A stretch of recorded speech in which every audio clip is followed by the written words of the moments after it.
sugar. Oh, honey, honey. The 1960s gave us the Beatles, the Stones, Hendrix, and Dylan. But here's the thing nobody likes to talk about. The 60s also sent some truly terrible songs all the way to #1. Guess you could say she saw through me and hugged my neck. We are not talking about songs that were just a little corny. We are talking about songs that make you stop and wonder how an entire nation said, yes, this is the best song in America right now.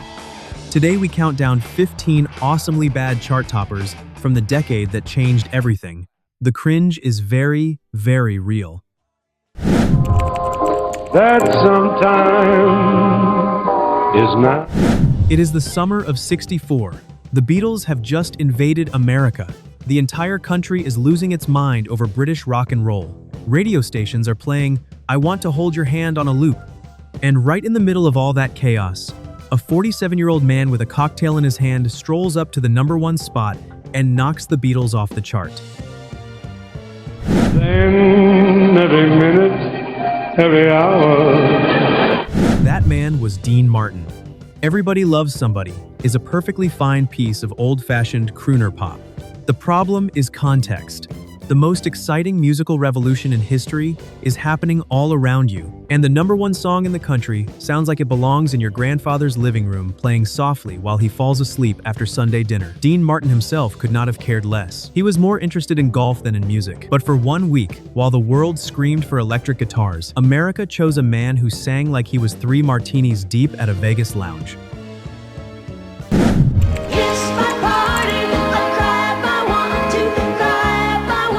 She was 16 years old. She had just been discovered by the legendary Quincy Jones, and her very first single shot straight to #1. Leslie Gore's "It's My Party" is one of those songs everyone knows, whether they want to or not. The premise is simple. A girl throws a party, her boyfriend leaves with another girl, and she cries about it. That is the whole song.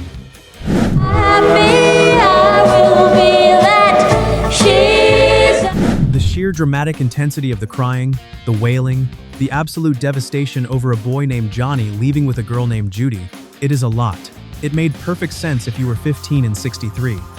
Today, it makes you smile uncomfortably. The melodrama is so thick you could spread it on toast. But it went to #1, and Leslie Gore became a star. So maybe the party was worth crying about after all. Warmer than May, her tender. Bobby Vinton had a gift.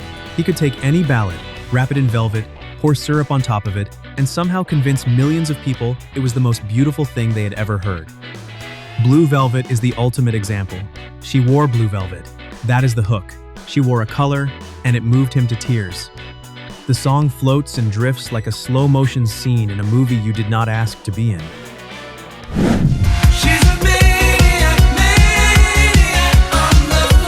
The lyrics are so earnest, so unironically romantic, that they almost dare you to make fun of them.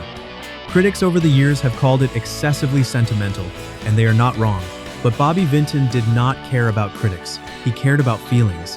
Big, sweeping, unapologetic feelings. And in '63, America felt every single one of them, all the way to the top of the charts.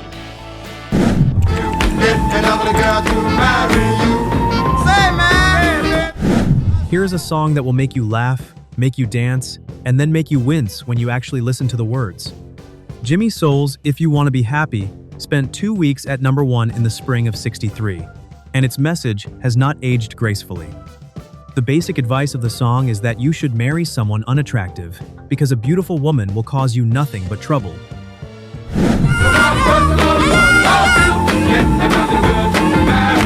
He sings it with such infectious Caribbean energy that your foot starts tapping before your brain catches up and says, "Wait, what did he just say?"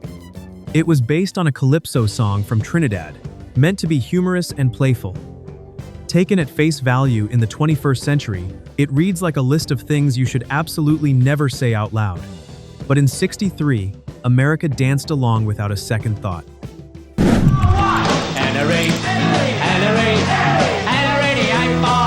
This is not really a song in the traditional sense. It is a pub chant that escaped from a London tavern and somehow ended up at the top of the American charts. The lyrics are spectacularly simple. A man named Henry marries the widow next door. She has been married 7 times before. Every husband was named Henry. That is the entire story. He repeats it over and over with increasing enthusiasm and decreasing logic. Peter Noone, the baby-faced frontman, sang it with such cheerful energy that American teenagers ate it up.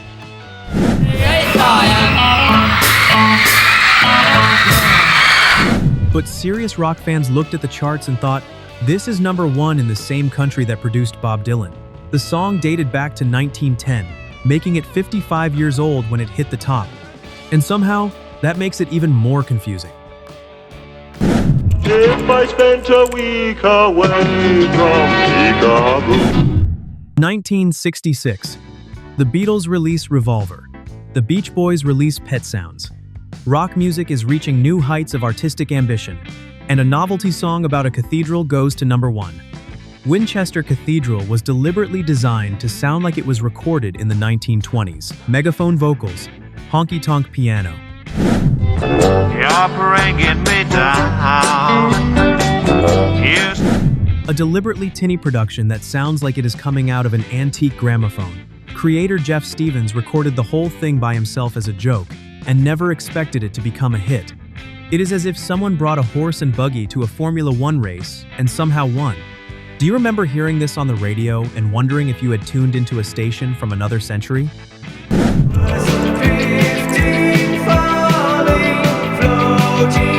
We have entered the territory of bubblegum pop. Yummy, yummy, yummy. I got love in my tummy. That is the actual lyric. A grown man singing about love in his tummy while down the street Jimi Hendrix was reinventing the electric guitar. The contrast is almost poetic. The Ohio Express were not really a band. The song was manufactured by studio producers Case Nets and Cats, the kings of bubblegum pop. The actual band members were sometimes not even present for the recording of their own songs. But the hook was undeniable. You could hate it. You could be embarrassed by it. Good enough to eat thing and a sweet thing that ain't no lie. But you could absolutely not get it out of your head.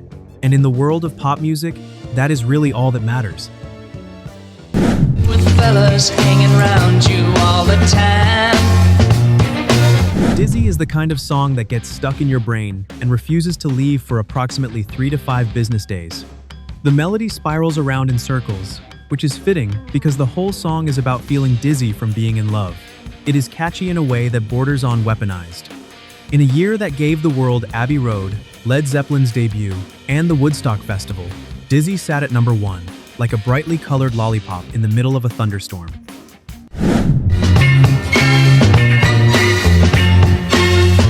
He called it the musical equivalent of cotton candy, sweet for about 3 seconds and then gone.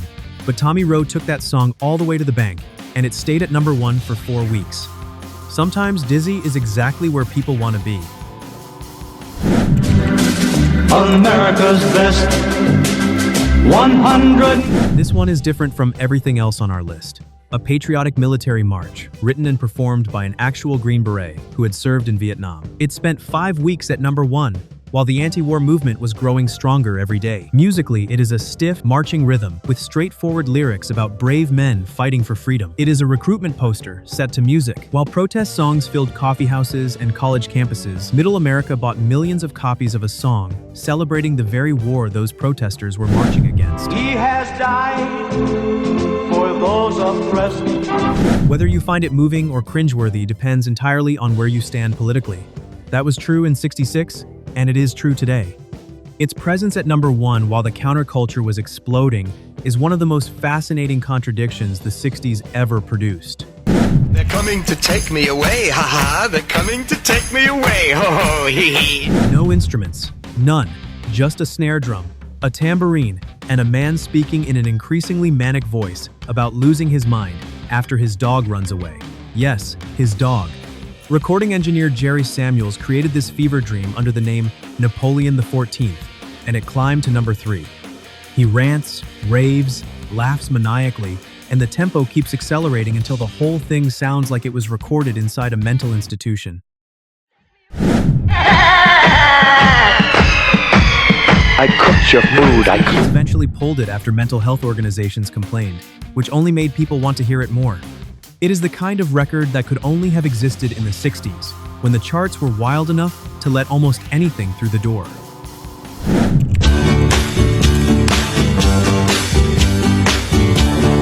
The #1 song of the entire year, 1969, was performed by cartoon characters from a Saturday morning television show.